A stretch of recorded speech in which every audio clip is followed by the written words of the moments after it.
This is an expressive practice sample. You have been asked to render a message for a deaf upper elementary school student. In social studies, their class is learning about continents and oceans. You'll have a 1 minute warm up followed by a 1 minute break. After the break, you'll begin interpreting or transliterating. The warm up will begin momentarily.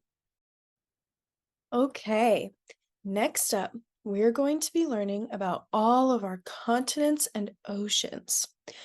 As a part of that, we're also going to be learning what the equator is, as well as what the prime meridian is. Okay?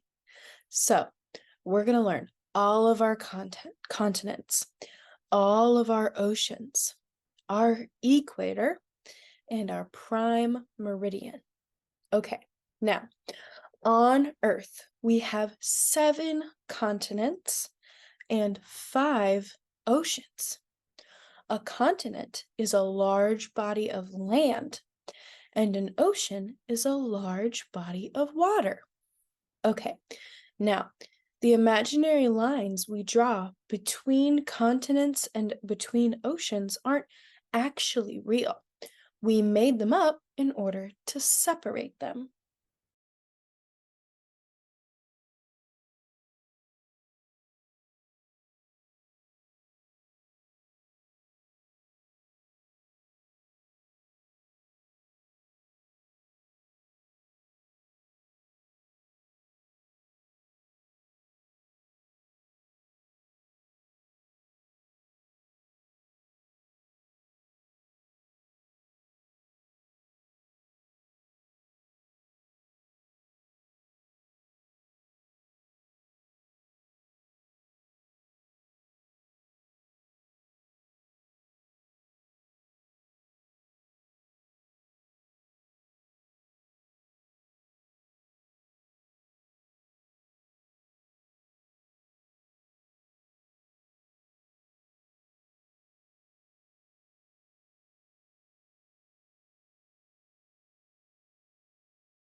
When it comes to these invisible lines we made up to separate continents and oceans, one example is between the Atlantic Ocean and the Pacific Ocean.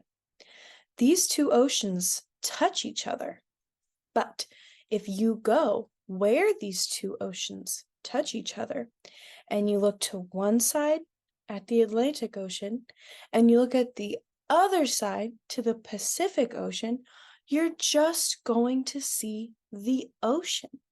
There's not really a way to actually tell where these two masses of land or bodies of water are divided, okay? When it comes to the continents, they're kind of grouped up just based on what the countries and cultures in that area have in common. We're going to go ahead now and learn what the equator is and what the prime meridian is so that it's easier for us to navigate where our continents and oceans are, okay? First, we'll learn the equator. The equator is an imaginary line that wraps around the middle of our planet. It's kind of like if the Earth was wearing a belt, the equator would be the belt. Countries and oceans and continents near the equator are very hot since they're at the widest part of the planet.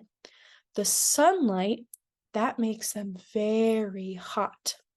We're going to learn more about that later when we learn more about temperate zones, but that's way down the line.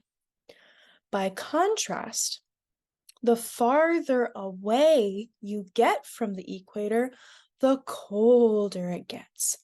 At the very, very top of the Earth and the very, very bottom of the Earth, or the North and South poles, at the North and South poles, it is very, very cold because they're as far away as you can get from the equator. Now, we have the opposite of the equator, which is the prime meridian. If the equator goes around the Earth like a belt, the prime meridian goes around it the opposite way. So instead of going side to side around the planet, it goes up and down around the planet. Okay? The prime meridian is an imaginary line cut through the middle of the planet. The equator divides the Earth into northern hemispheres and southern hemispheres. So, everything north of the equator is in the northern hemisphere, and everything south of the equator is in the southern hemisphere. Then, what about the prime meridian? Everything east of the prime meridian is in the eastern hemisphere, and everything west of the prime meridian is in the western hemisphere. Okay? Next up, we have our 7 continents. The 7 continents are North America, South America, Europe, Asia, Africa, Australia, and Antarctica. We live here in North America. North America is in the northern hemisphere and the western hemisphere. Below North America, we have South America. South America is in the southern hemisphere and is in the western hemisphere. Now, there's this tiny part in the middle where the Americas touch. That is where they are divided. It is really just an imaginary line. Sometimes North America and South America are grouped together and just called the Americas. So these lines are kind of flexible in some places. Next, we're going to talk about Europe. Europe is more east. Europe is an ocean away in the Western Hemisphere, but it's mostly in the Eastern Hemisphere. Europe is right above Africa. A lot of countries in Africa are on the equator, and they are very, very, very hot.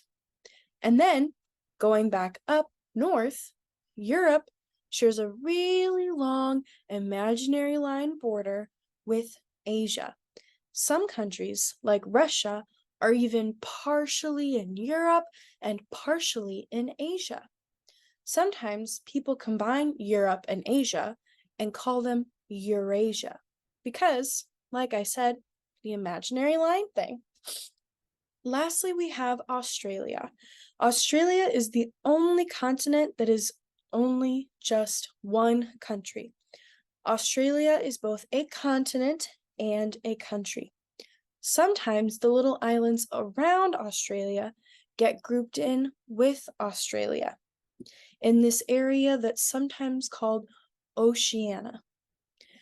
We'll be sticking with just Australia for what we're doing. Lastly, we have Antarctica down south. Nobody lives in Antarctica 24/7, and there's not really a country that owns all of Antarctica. It's so frozen and so cold down there, but nobody lives there all the time.